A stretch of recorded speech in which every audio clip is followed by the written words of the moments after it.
Red news செய்திகள். கள்ளக்குறிச்சி மாவட்ட சமூக நல அலுவலகம் மற்றும் அதே கும்பினகம் பெண்கள் வள ஆதார மையம் சார்பில் ஒருங்கிணைந்து பெண்களுக்கு எதிராக வன்முறைகள் தடுத்தல், குறைத்தல் மற்றும் தீர்வு காணுதல் குறித்து பல்துறை பங்குதாரர்கள் ஒரு நாள் கலந்து ஆய்வுக் கூட்டம் கள்ளக்குறிச்சி மாவட்ட ஆட்சியர் அலுவலகத்தில் இன்று நடைபெற்றது. இந்த நிகழ்ச்சிக்கு மாவட்ட வருவாய் அலுவலர் ஜீவா, மாவட்ட சமூக நல அலுவலர் தீபிகா, மாவட்ட முதன்மை கல்வி அலுவலர் கார்த்திகா தலைமையில் துவங்கியது. மேலும் இந்த நிகழ்ச்சியில் கள்ளக்குறிச்சி திட்ட ஒருங்கிணைப்பாளர் எஸ். ஆர்த்தி எப்சிபா வரவேற்புரை வழங்கினார்.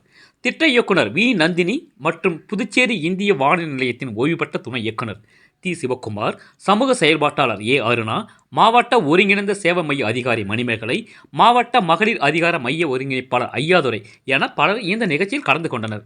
பெண்களுக்கு எதிராக வன்முறைகளுக்கு எப்படி தீர்வு காண்பது என்பது குறித்து விளக்கி பேசினார்கள்.